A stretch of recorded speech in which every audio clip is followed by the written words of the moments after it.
we're gonna be calling Shannon High. Downey, this is your team. Please meet us at Dairy Queen. We miss you, Downey. Please. Please own Downey. My name is Shannon High, and I'm running to be your junior class president. Hey, welcome back, everyone. Another episode of The Shannon Show, the best military kids podcast on the internet. And today we have a pretty fun guest, I have to say so. She's been a big supporter of the show. She's given me shout outs time, here and there. It's been really supportive. I always appreciate that.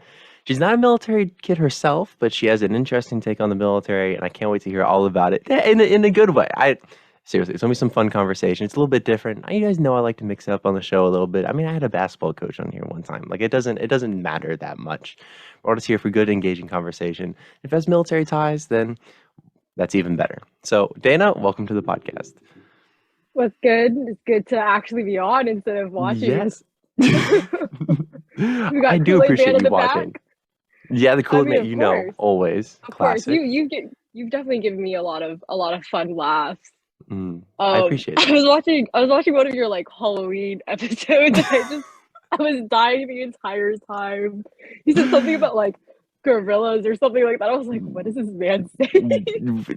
Honestly, I say a lot of things that I'm like, you say it and you're like, probably shouldn't have said that on the internet. That happens a lot, but it's also just like, it's kind of part of it. Future employers, I'm sorry in advance. Yeah, seriously. I'm pretty sure I've said that before. I'm like, I apologize. Yeah. Yeah, the Halloween one was a lot of fun. Those are some of my old friends. But Dana, we know each other through one of our mutual friends, one of my best friends. I'm going to say my best friend just so she doesn't get mad.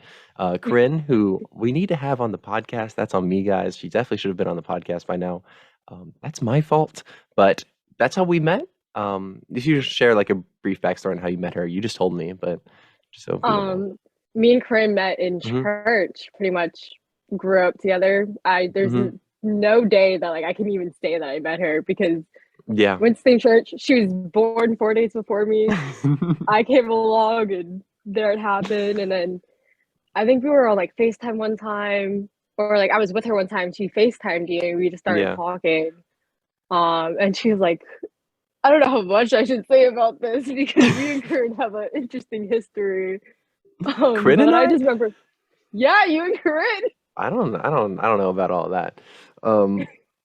No, Corinne, she's one of my best friends. We met in eighth grade, 7th or 8th grade. She knows. I'm not sure. Probably 7th grade. And she's just really, she's so nice, And I was I was new to the school. I had just moved there, and she's just she was talking to me from day one. She met me, and she just wanted to be friends. So, I always really appreciate people like that, especially just from a military point of view. But Dana, let's talk a little bit about you, just personally. Just what was growing up for you like? Where are you from? Just a little bit of your background. I'm from Maryland, actually. Grew up in a pretty crappy household. Lots of issues in there. So school was pretty hard for me because all of my attention was kind of focused on my family. The youngest out of 4 kids. Oh. Despite the fact that I have a little sister that lives up in New York, that's a completely different story. Complicated, sure.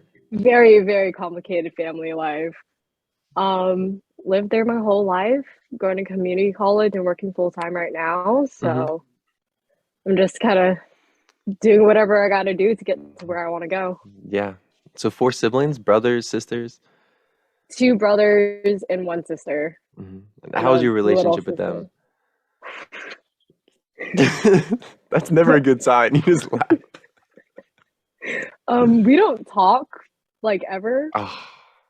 Yeah, so it's kind of weird, but my oldest brother just moved back into the house, and we definitely do not talk. We definitely fight over who gets to park in the parking, or who gets to park in the driveway. Yeah, it's oh no, oldest gets it first. I'm like, guess I'll park on the side of the street. That's not that serious though. That's just little petty things. Yeah, it's better now that we're kind of older. Growing up from people who didn't know how to communicate at all. Yeah, they kind of go off to college and stuff, and they kind of learn how to just communicate better and kind of mature a little bit. So we've definitely all gotten along better now that we're older. Yeah, so that makes sense. That's a lot better. That's a crowded household to be growing up in. For sure. I have 1 sibling, and sometimes I'm I just need space, get away from me. So I can't imagine having 4 other kids with you. That's not easy. You said you're working now. Do you want to share what you do and your community college? How's that going? I am a chiropractic assistant actually, which is pretty Wow. impressive for someone who's only Yeah. 19. Well, yeah, I would say so. I kind of sat there. I was like, should I have gotten some type of like college degree for this? I don't know, man. I have no experience. But they were looking for someone to fill this position at their new office. I used to be driving like an hour to the chiropractor in Virginia, and then they opened a Maryland office. So I switched over there, and then they were like, "Hey, we know you're interested in becoming a chiropractor. Like, if we think this job would be a perfect fit for you." Yeah. And so I've been on since July, and it's been pretty good. I pretty much just do patient notes the entire time, and it kind of gives me an insight to like what my life would look like if I became a chiropractor, which definitely is helpful and stuff like that. So for community college, I'm an exercise science major. Looking to get my bachelor's before I go off to chiropractic school, and that's like 8 years of schooling right there. Yeah, it's a lot. So so that's like cracking backs and stuff. Yep. Well, what does that entail? I know I just like probably generalized that, but so actually the spine is very important, obviously. Sure. A lot of people come in because they just are experiencing like a lot of back pain or neck pain. Yeah. Usually what we do, we'll take like x-rays, and sometimes a lot of these x-rays actually that I've seen haven't been too bad, but some people actually have like a decent amount of scoliosis. I mean, I definitely have scoliosis from what I've seen on my x-rays, but you know, like I just had a lot of discomfort, and so like to relieve that was a lot of weight lifted off my shoulders for that. And then just overall, like it's just really well for the wellness and for the immune system. So it's just kind of like when you release all of that like tension in your back, it ties into the immune system. And someone explained it to me, and it was just like, whoa, I didn't even know that. Yeah, that's interesting. Yeah. What are patients' reactions whenever they like feel that stress lifted off? Sometimes I feel like I need that. Should I go somewhere? Should I see someone? Because like You sometimes should. like I'm just like kind of tight, you know.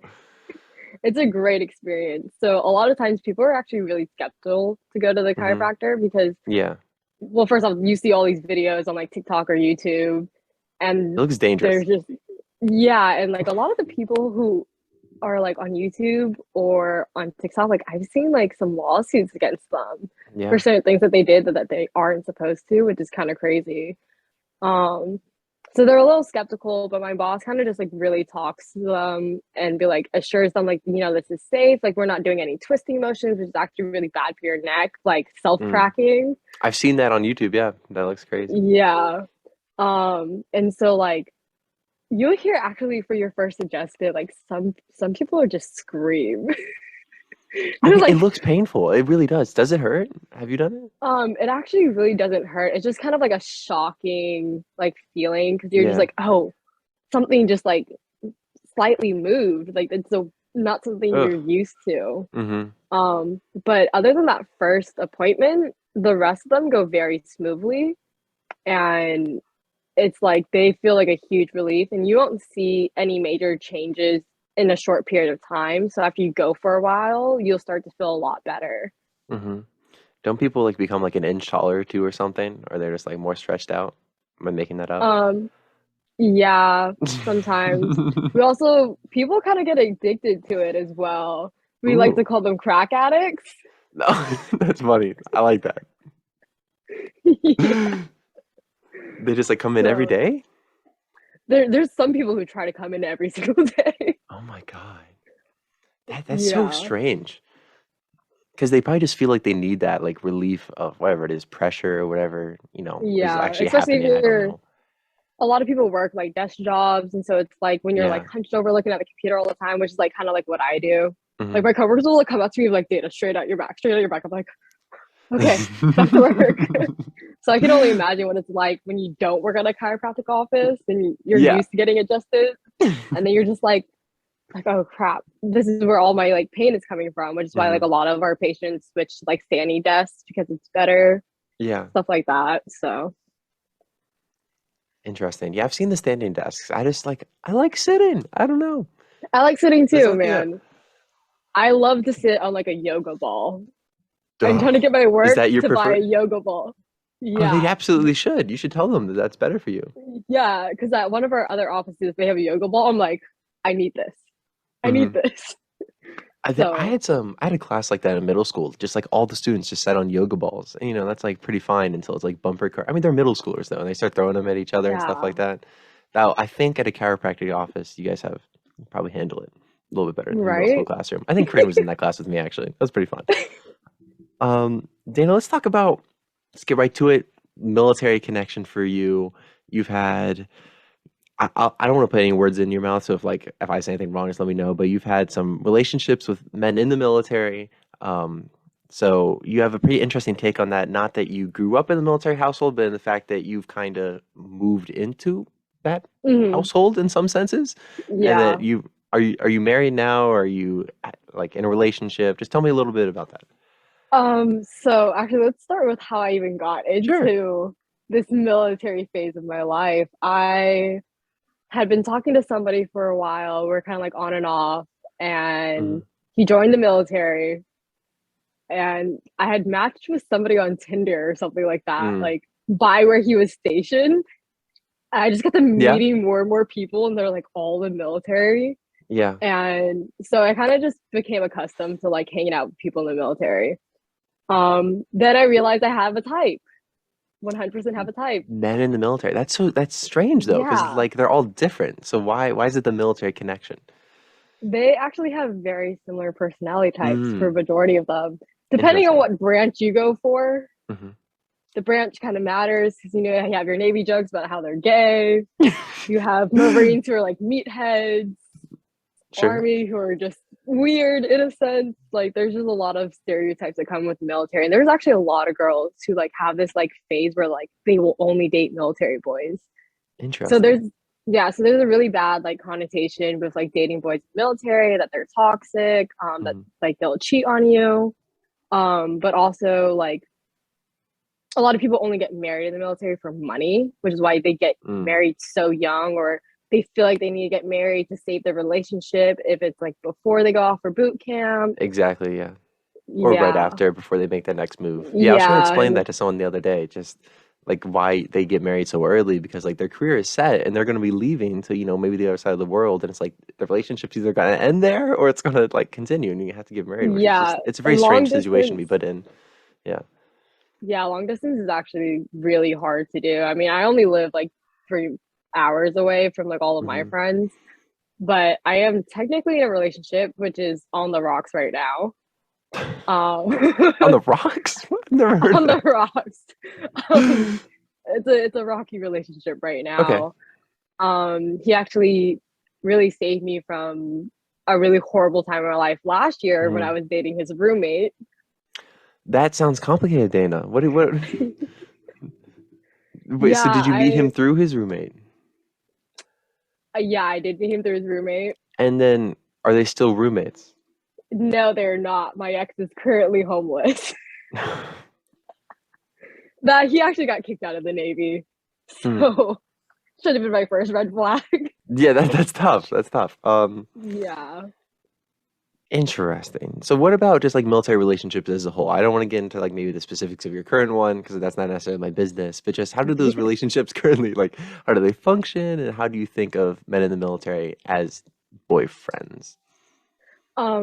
Honestly, military men kind of suck. There are a Oh, lot of them are not what do you mean? You were genuine. just telling me this is your phase. This is your thing. This is not. I know. I I thought this was can't right up stop your it. alley. What is? They honestly suck. It is really hard to date people in the military. Mhm. Um, I've had people cheat on me. I had people lie to me. I had a friend who was dating somebody who got kicked out of the Navy, and Mhm. they kept on lying about how they got kicked out of the Navy. Like it's people really only look for sex a lot of the times because they're in a new place, they don't know anybody, they're lonely at that sense, because Yeah. what they do for a living is very demanding. It's their job. They're pretty much like owned by the government. Right. So like it's a hard place to be in. So you'll find a lot of these guys to be like depressed, alcoholics, nicotine addicts. Most of my friends financially unstable, some of them. So they just kind of fall into this like really bad habits. And yeah, there's a lot of guys what's out there. attractive about that for you? Absolutely nothing. Then what are we doing? Why are we doing a podcast? Well, all of my friends are in the military, and then every guy I meet ends up being in the military. Yeah, so you're just kind of like stuck in this circle, like you can't get out of it. Yeah, like you're just completely surrounded all the time. Pretty much. Like I remember I met this guy that I was talking to for like maybe a month, and like 2 weeks in, he tells me that he's in the Navy. I was like, well, crap. Like, what am I supposed to do? It took 2 weeks for you to realize what he did for a living? Yeah. Usually that's something you say when you first meet someone. Yeah, that it didn't roll like that for me. Oh, okay. I thought he was just some regular car guy, you know? He's part of a car club. Military guys and cars, a lot of overlap there. Go hand in hand, actually. Yeah, I don't know, boyfriend. What is it about that? I have no clue. Most boots, so like people who are like straight out of boot camp, we call them boots. So I know a lot of military slang, and it's very unhealthy. A lot of boots, when they first get out of boot camp, what they'll do is they'll buy a Camaro or a Dodge, like Challenger. Very common, very boot thing to do. And they don't have necessarily that much free time in a sense, but they do. So then all they do is like work on their cars. So it's kind of weird. My boyfriend, he ended up getting a second job working at like some dealership, I think. Yeah. And so he's a BMW kind of boy, and he's just like obsessed with cars. And I'm like, okay. Are you interested in cars? I am a little bit. Oh. My boyfriend, the first thing he like told me when he told me that he liked me, he was like, dude, I kind of liked you ever since he talked about cars and you talked like you knew your crap. And I was like, did you realize I don't know my crap yet? And he was like, yeah, I realized you don't know anything. Nice. Car enthusiast here. Just an enthusiast. So, yeah. Interesting. Okay. So have you had long distance experience? The longest that I've done was 4 hours. Which is down in Virginia Beach, because it is like military central down here, because the Navy has like their biggest US base that they have. Norfolk, which you'll hear everyone call them Norfolk, because it's like a prison here. Oh. Not a fun place to be, not a fun place to be stationed. Most people prefer going out to like California or Japan. Yeah. So, yeah, a lot of people try to go to Japan to get stationed because they think it's going to be fun. Plus, the car scene out there. Yeah, the car is so crazy. To overlap. Gotcha. So, we'll get back to this, I'm sure. But what do you like to do for fun? Like, what is Dana? You know, she's not talking to any military boys. You just have some free time. You have some time to relax. You're not dealing with your crack addicts. Well, what do you do? For the most part, I sleep, because that is all I really have time for, working full time. Or I kind of go hiking a lot sometimes when I have the time to, when it's warm out. When I get stood up by said Navy boys, I go to the beach. There you go. That's I'll just read a book. I'll read a book. You know, not everyone can say that they can hang out at the beach alone. No, that's a talent, I would say. Reading a book at the beach, that's a vibe. Yeah, it really is a vibe. I drink a lot. Might have been a habit I picked up from my Navy friends, but men in the military, they do like that, don't they? Yeah, they do. Unfortunately, they do. Yeah. They have nothing better to do with their lives. So are they just bored all the time? Is that the biggest conclusion? I think so. I think they're just lonely and bored for the most part. Yeah. And kind of depressed. And also, no one wants to date. No one wants to date them. Is there like, how do you pick up on that early? So say there's someone who's interested in getting in the military. What are like some red flags you would say? It's like, this is not going to go well. Find someone else. They ask if you want to get married for BAH, which is basic allowance housing. So pretty much they get to live off base, or if they're already living off base and they get BAH, then that's just extra money in their pocket. If they start talking about their favorite crayons for dinner, Marine Corps, yeah. Very, that was cheap shot. And if they don't choose red flag. Gotcha. So back to the BAH. So are they saying they'll try to propose a marriage as well? They'll use money as an incentive to get married. Yeah, that's a red flag. I would say. Yeah, definitely a red flag. And it's like, hey, you want to move to Hawaii? Like, let's get married. Like, you live here. I'm getting stationed there. Yeah. Marine. Definitely was a Marine who did that. Yeah. Other red flags, if they've been kicked out, that's definitely a red flag that I should have listened to myself. Sure. I was like, this is a red flag, and I did not. That ended very horribly for me. Yeah. If they have like any type of what they call captain mass, where they get into like major trouble, not things you want to experience. I've had friends who've been like restricted to whatever like ship they're on, like not allowed to go out or anything. Red flag. Maybe my friend could actually tell you about that later, because he has a lot of experience with marriage in the military and getting caught for things like cheating, because that's also like a huge thing. Oh, also they're still married. Red flag. I would hope so. That's more than a red flag. That's what. I mean, sometimes they'll be separated, but I should still take that as a red flag. Sure. Not me throwing shade at my boyfriend, but is he married? He's married. Did his girlfriend, or not his girlfriend, his wife cheated on him, totaled his car, and got a DUI all while he was on deployment. And he found out all of this over email and had to come back and drive her ass all the way back to Kansas. Oh my God. Where was he at the time? He was, I actually have no clue where he was on deployment at, but his deployment, because of COVID, got extended 7 different times. Yeah. Oh my goodness. I couldn't imagine having to hear that.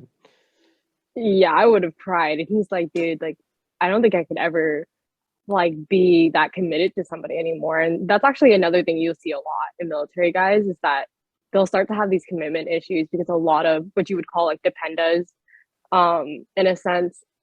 My sister, we'll talk about that later. They'll go out and find like a Jody is someone else in the military that they'll sleep with while their like husband or boyfriend's on deployment.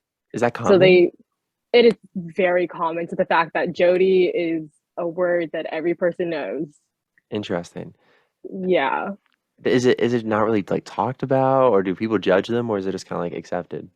It's kind of just accepted at this point. It's like, oh, like, like you don't want to do these things because you're gonna end up hurt, like you're gonna get cheated on. Which is why like dating the military is super hard, because it's hard to find on both ends, from a civilian perspective and a military perspective. It's hard to find somebody who's going to be loyal and genuine with you and actually wants to get to know you. So a lot of commitment issues in the military. Jeez, I never even considered that part of it. Just like your partner getting bored while you're gone, and they're like, "Oh, I'll just find someone else." Yeah, that's not good. Not fun. Not good at all. I had a friend who used to have sexual relations with a married person on deployment, came back, and apparently she was pregnant like a couple months later. No. When they found out. Yeah. Thank God it was not his kid. Is that better or worse? I don't know at this point, Damn. So moving forward, is there have you just accepted your spot in this military circle? Or are you like trying to move on? I try to move on for the past like year. Hasn't worked out too well for me.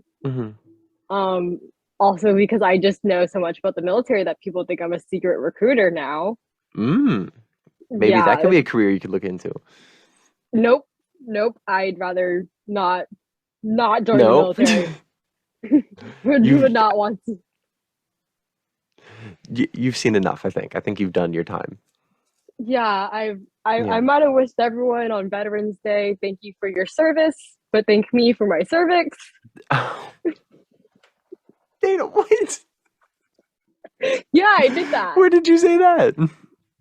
I sent it to all my friends on Snapchat that are in the military, and I was like, yeah, I know you're doing your parts, but I did my part too. You know, I kept you guys sane. I want to cut that one out. Yeah, probably. That's a tough one. Jesus. Oh god, that's so bad. You're gonna look back at this editing. You're like, why did you say that? What have I done? No, we're good. No, let's just keep pushing. We'll make it. I don't even know where I want to go next. So what's next for you? You think, like, on the short term and long term? Obviously, you want to keep on pursuing being a chiropractor, but is there anything else you're looking forward to? I actually have no clue right now. I'm kind of in this space where I'm like not exactly sure where to go just because of COVID and schooling. Like most things are online, and it was really hard for me to learn that way. So I decided I'm going back to school in the fall, which is I'm a little scared for that. Yeah. A little scared for that. Yeah, I think that's it because I'm kind of in this set place, this very comfortable place where I'm like, okay, like I know what I want to do. I know what goal I'm working towards. Yeah. So I'm pretty much just grinding it out the whole time. I think the only really thing I'm looking forward to is kind of entering my 20s this year. That's exciting. Yeah, I went a little crazy. I spent like $2,000 for New Year's. I went to a rave. Oh, you paid $2,000 to go to a rave? So it was my first rave, and all my friends have been to raves before. Okay. And this is back before me and my boyfriend were dating. We were just talking, but we had always talked about my first rave being with him. And so I was like, I'm paying for everything. Don't worry about it. Like, I just wanted to have like a beautiful, stress-free, like New Year's experience. Like, first concert. Like, this is gonna be amazing. I probably spent about $1,000 on tickets, and I didn't even go VIP. I didn't go VIP tickets. I spent about $600 on a hotel. Where was this? In Philly. Okay. And it's just like a giant party, concert, dancing. Pretty much. Yeah, and it was a 2-day thing, so it's like an indoor festival for New Year's, which was honestly a lot of fun. Yeah. I didn't think that the energy in there would be as great as it was, because you hear all these like kind of like stories about like people getting drugged, like just different things about it that doesn't seem right. And it's like, okay, you're in a crowded room with everyone who's like dancing and like probably on drugs in the first place. Right. Is there any concerns about that? Were you like scared at all? I actually wasn't really scared because I was with like a good group of friends who like I knew like if anything happened, like they would take care of me. But also apparently in the rave and like festival community, they go by this thing called PLUR, which is peace, love, unity, and respect.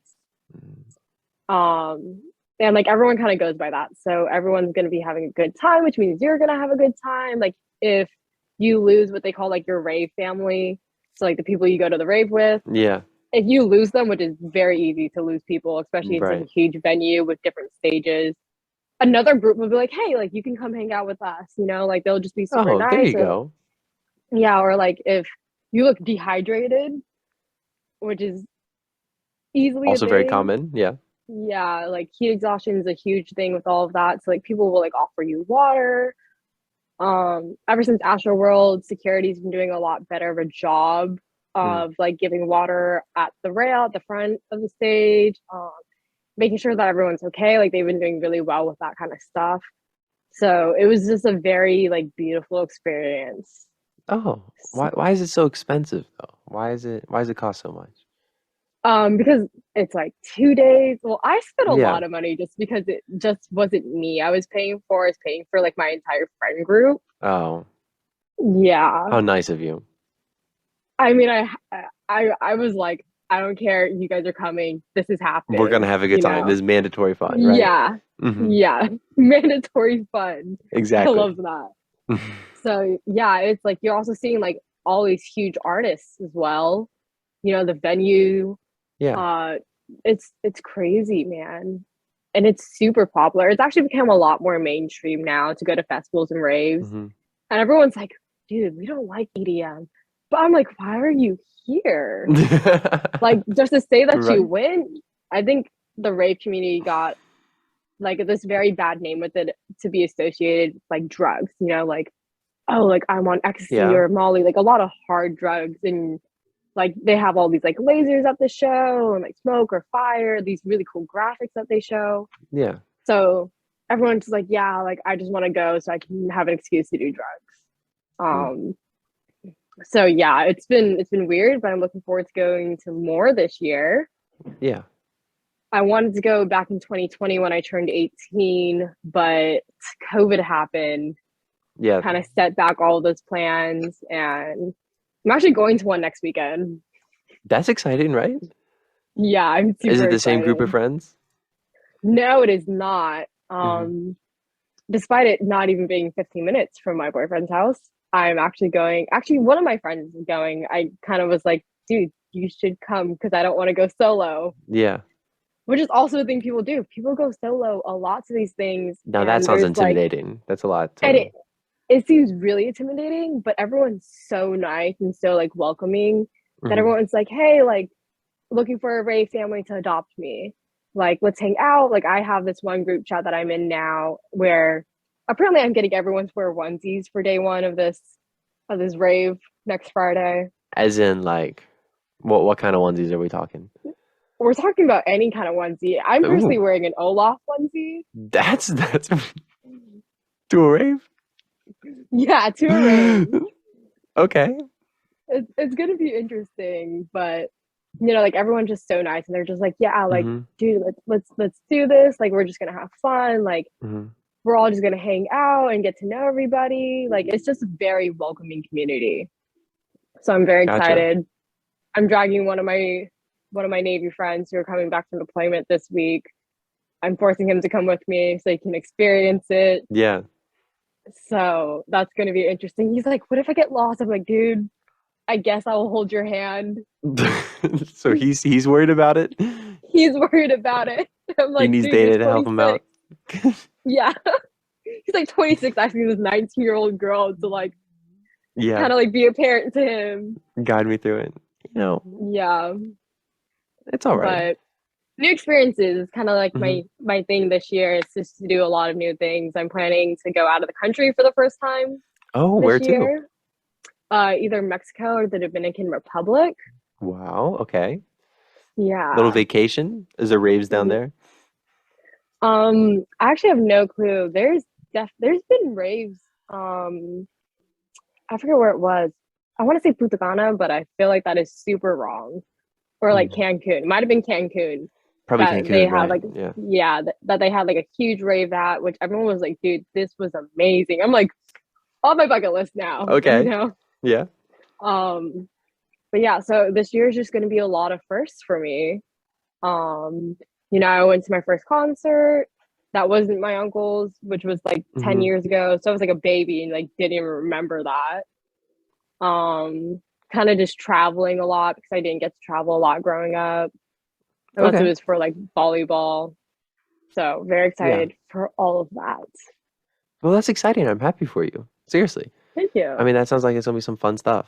I mean, do you have any recommendations to people, like if they were like trying to get involved in this, or if they wanted to, concerts, raves, get out like that?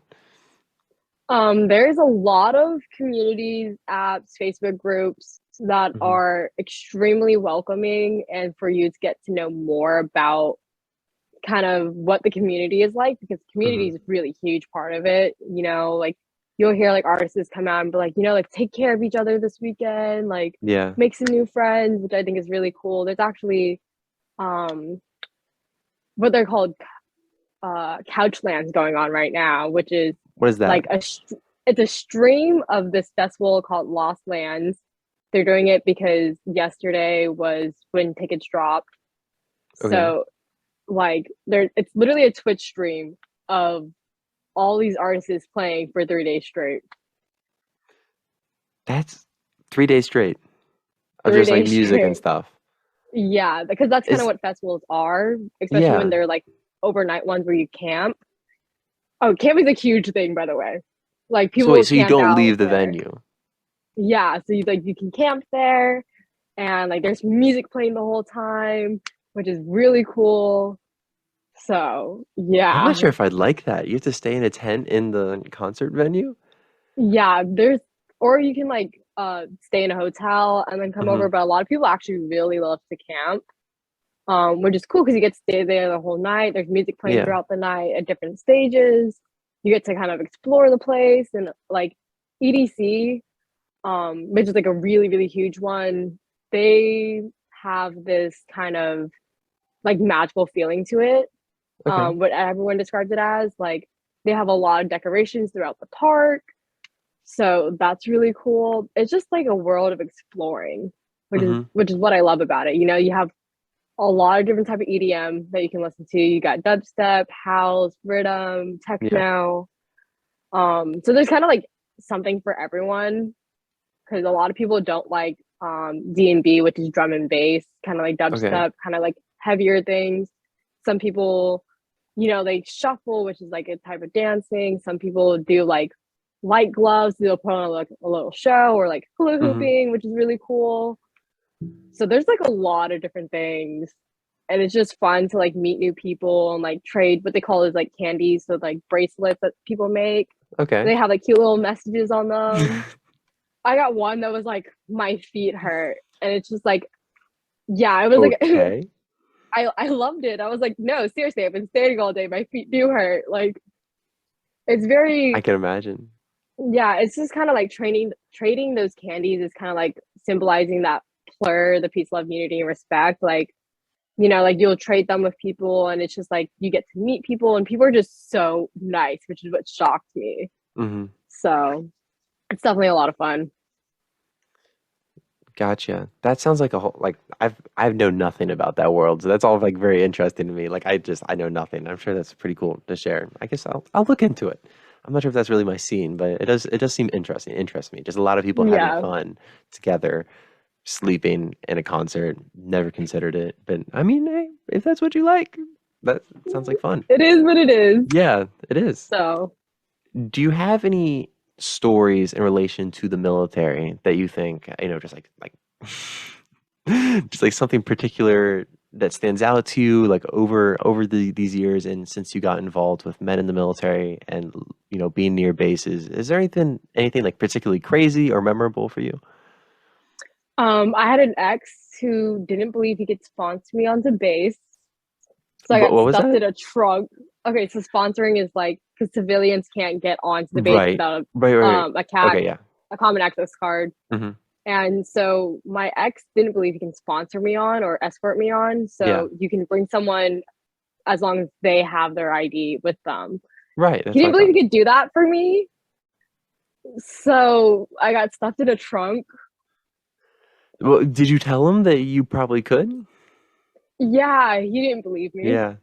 So you got in the trunk instead. I got in the trunk. Okay.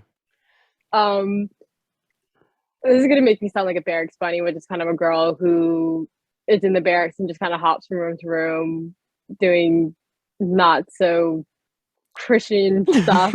Okay. Which also civilians are not allowed in the barracks. I didn't think so. Yeah, and I definitely spent my fair share in the barracks. Okay. I've had to hide from, I think they're called the DDO. They kind of like in charge of like the barracks and kind of like keeping things straight. Making sure your room's clean. I've had to hide from them before.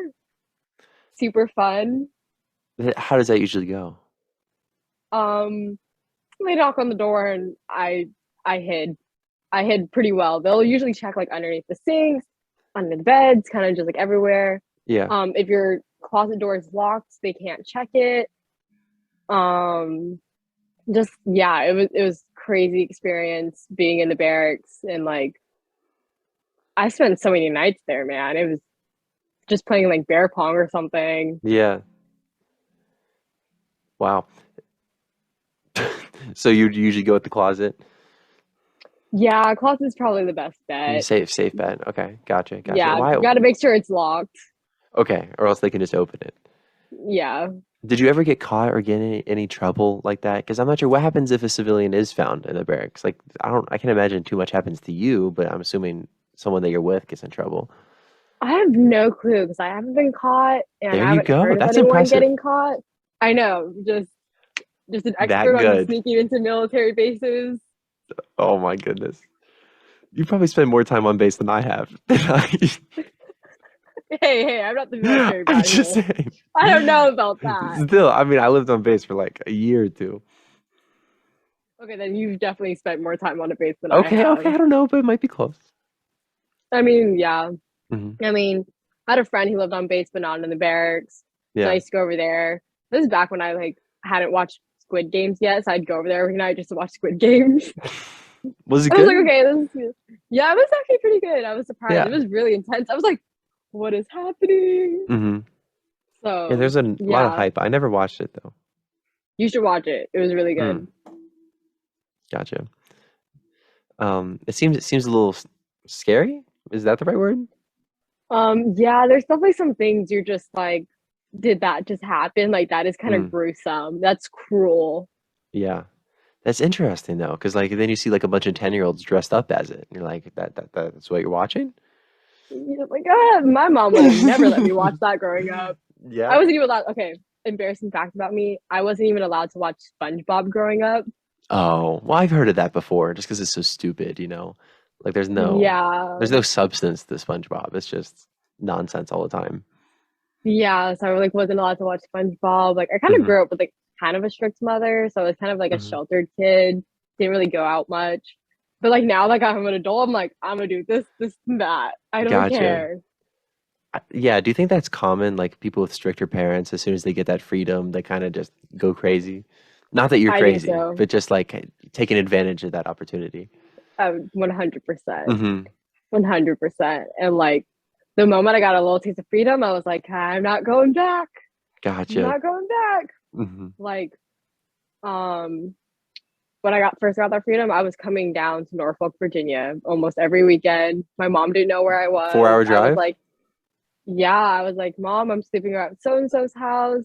And I'd be down here partying with these freaking Navy friends, which is crazy to think about now because I was only on a permit and I was making like a 3-hour, 4-hour drive down and like didn't really know anybody, but then I just kept on meeting people, like hanging out with random people, just like, hey, becoming good friends, like the people whose house I'm at now. Like I became super good friends with them. I crashed one of theirs like 21st birthday parties the first time I came down. Yeah. And that was 2 years ago and I'm still here. Jeez. Yeah. So I'm assuming you're pretty familiar with the area now? I am. I know my way around. Unfortunately, it's kind of sad to say that.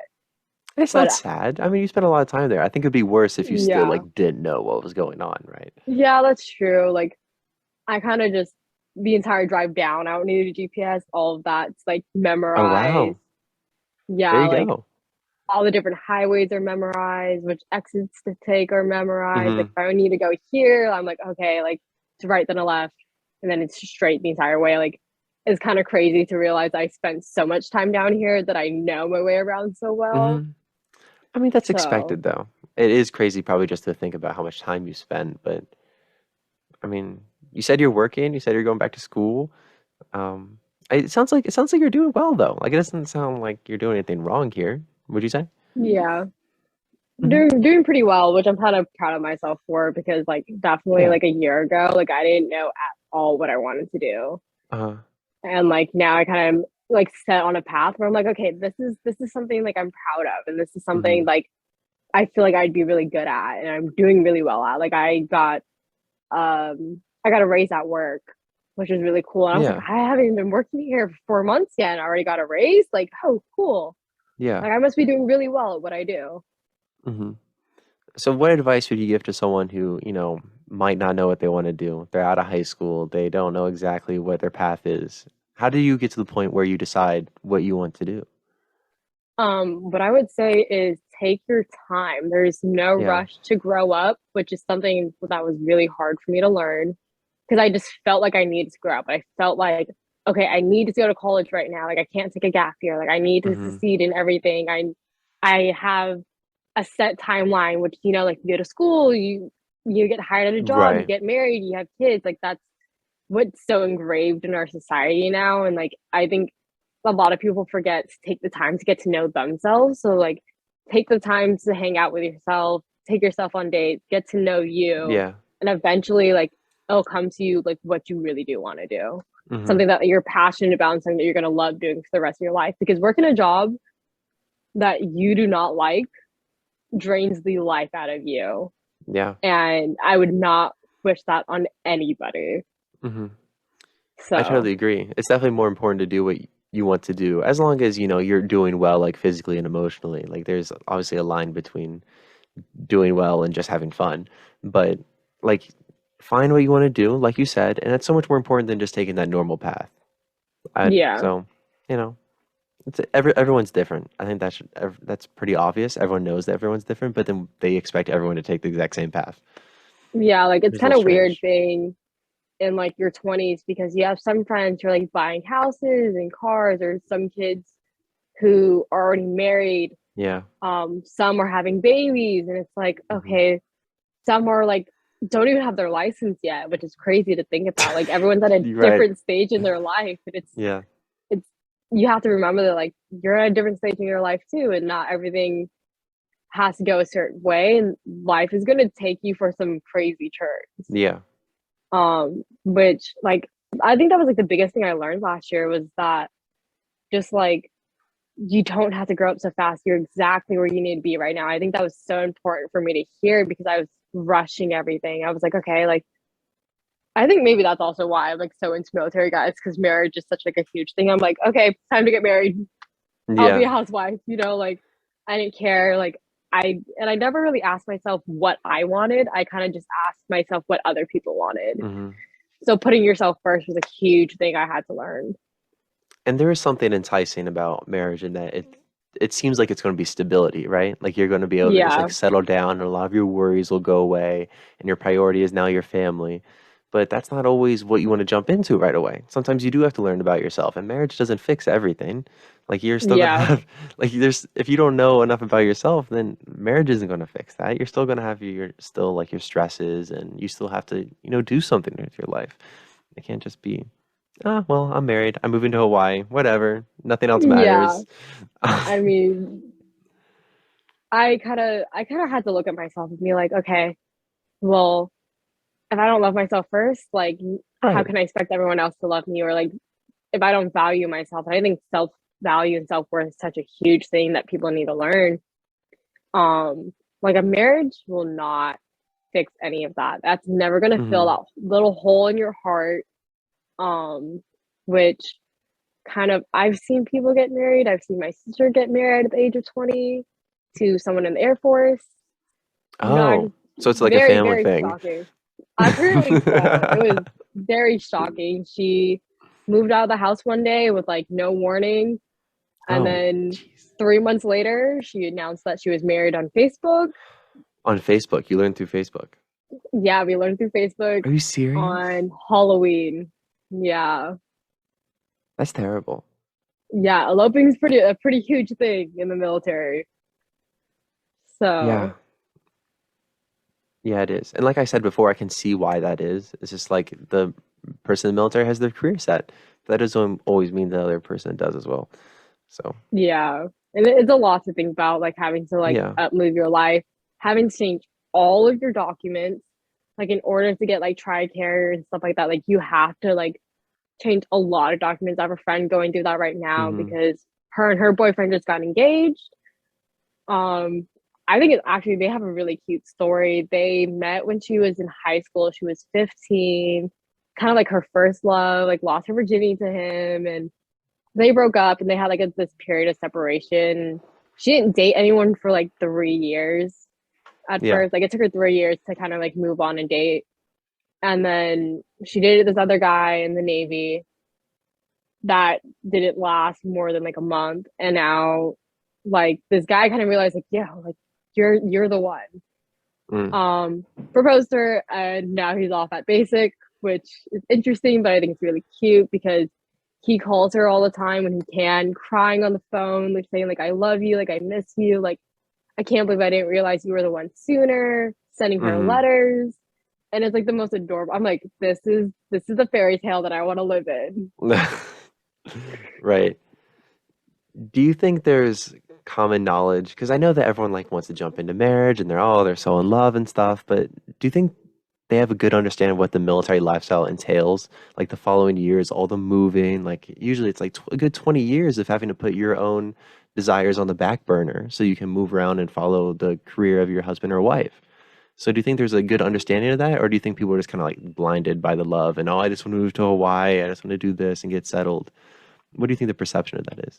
I don't think a lot of people think the long term of all of it. Right. I had someone who offered me to move with them to Georgia for a year and write a book about being in a relationship with someone in the military. Because there's this huge stigma about all that stuff, you know, like getting married for the money, just like the cheating. Which I ended up turning that down because I was like, no, like I have things of myself that I want to pursue, and that isn't something that I want to do right now, you know? And I think it's hard to kind of understand that, like, yeah, like you're going to have to move, or you might have to do long distance, or, you know, like what do you want to do when you guys have kids? Like, when do you want to get out of the military? Do you want to go in for the full 20 years, or do you just want to finish out your 4-year contract? Are you going to sign another contract and, you know, go a little longer? Like my boyfriend, he was supposed to get out December of 2020, got cheated on. Okay, let's sign some more years of my life away. Like, what are your plans after the military? A lot of people don't think about that.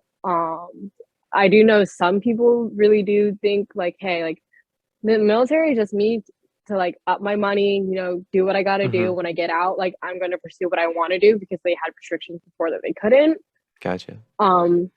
And love, I'll say this, love is not enough to keep a relationship alive. There's a lot of work, a lot of communication that needs to be done. And I think people get so blinded by like how in love they are that they kind of forget reality of things. And everything just kind of like falls apart at that point. So definitely think people get blinded a lot. And they might think like they want to go with the Marine who's going to Hawaii for 2 years, but then after 2 years, like they're in Virginia or somewhere not as exciting. And all of a sudden, like it's not as fun anymore. So I don't know. Obviously, I don't know too much about this. I'm not married to anyone in the military. Not planning on that. But you know, I think it's an interesting perception for sure, or just a viewpoint, like your view, or just like people who are interested in men in the military and understanding what that lifestyle entails. It's a lot to take on, for sure. Yeah. And even if you're like dating someone in the military and like, let's say you go to like a military ball. Those are those fun, wives, right? No, they're not. No? I have a friend who's going to the Marine ball tonight. And he's like, I'm going to pregame because a beer there is $7 and I'm not going to pay for that. He's like, I had to iron my dress blues and I don't want to do that. I can't even wear my dress blues in public. Like, this is stupid. Like, I don't want to do this. But those wives will look at you as if you're not a significant other of someone in the military. And I think that's also a really hard thing to deal with, is that being a milso, a military spouse. You'll run into people who think that they are their husband's rank. You know, like, there is a lot of that. Do you know who my husband is? He's like an E5. You know, my husband's an officer. Like, who do you think you are talking to me that way? Which is really what we call dependence at that point, where they really do kind of take on their significant others.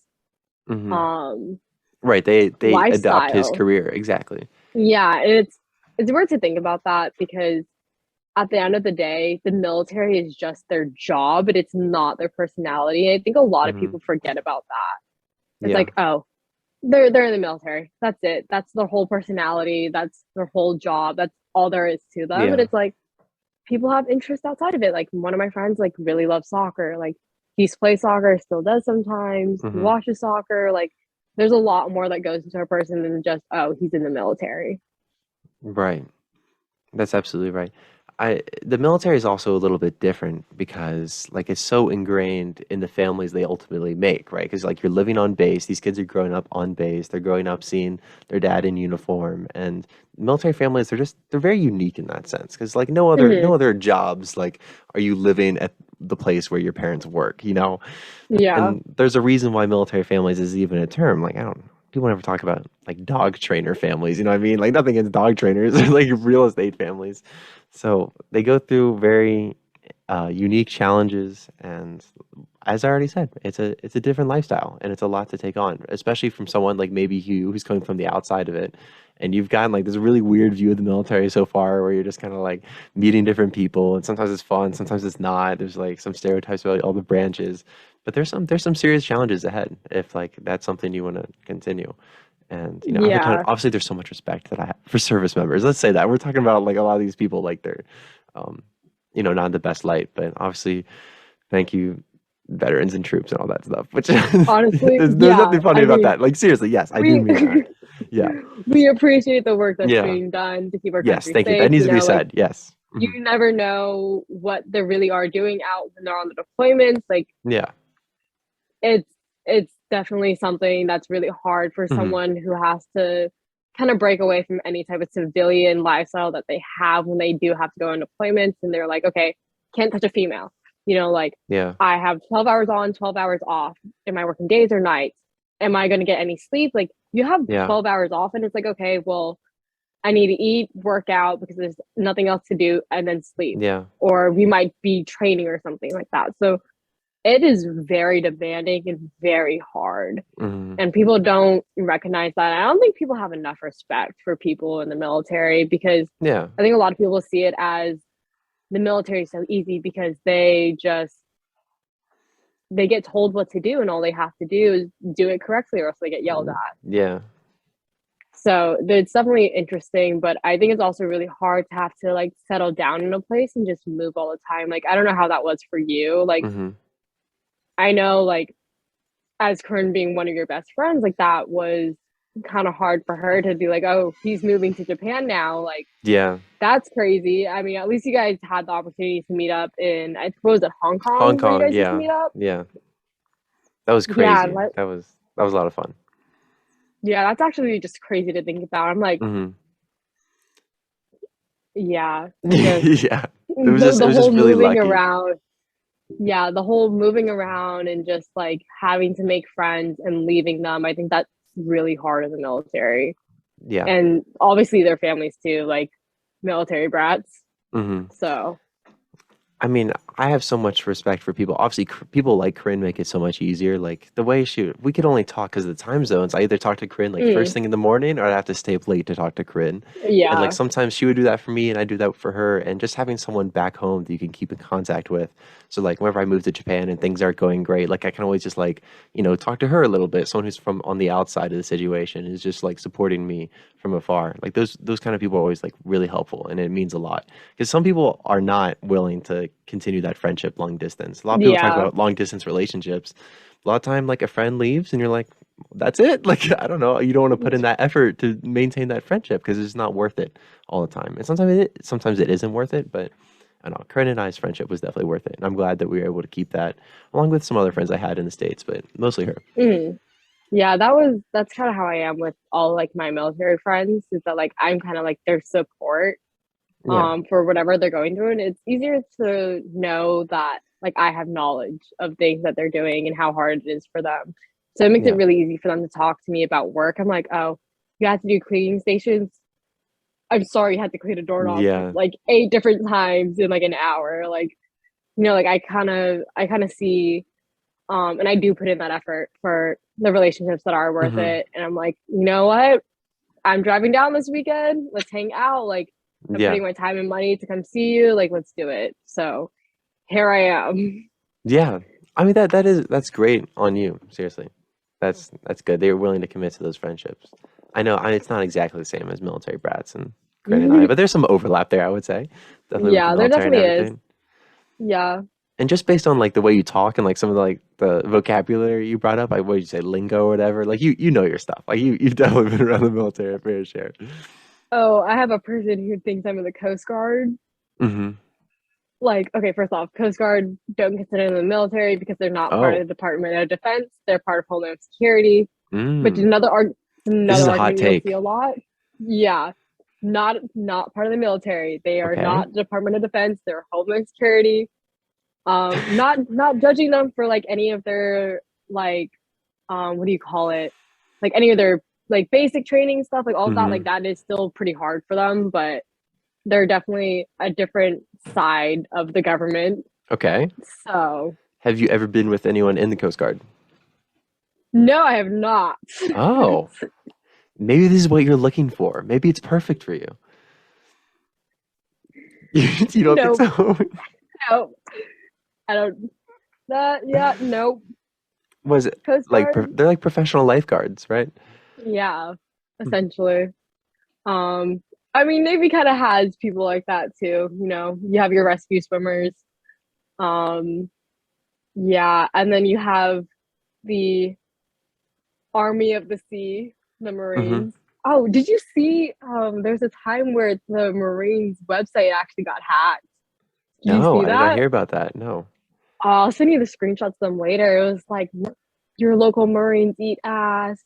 Daddy Navy owns my ass. Like just stuff like that. Just like I was like, who hacked the Marines website? Jeez.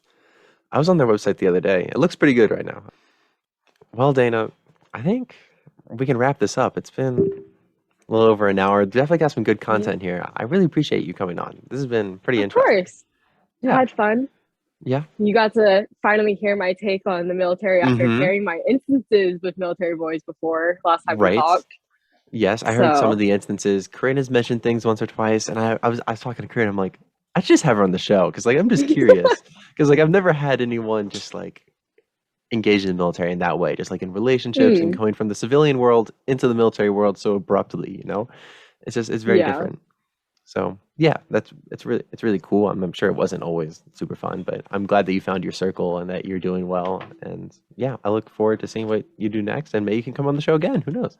Thank you. I'm excited to see your upcoming episodes because you know I love to support you. We got some fun ones, Dana. Yeah, it's gonna be a lot of fun. I'm very excited. Everyone go follow this dude at the Shannon Show with one N. With one N. Had to do the shameless plug. Had to do the shameless plug here. Appreciate it. Catch his other episodes. Peace out, y'all. Yes, thank you very much.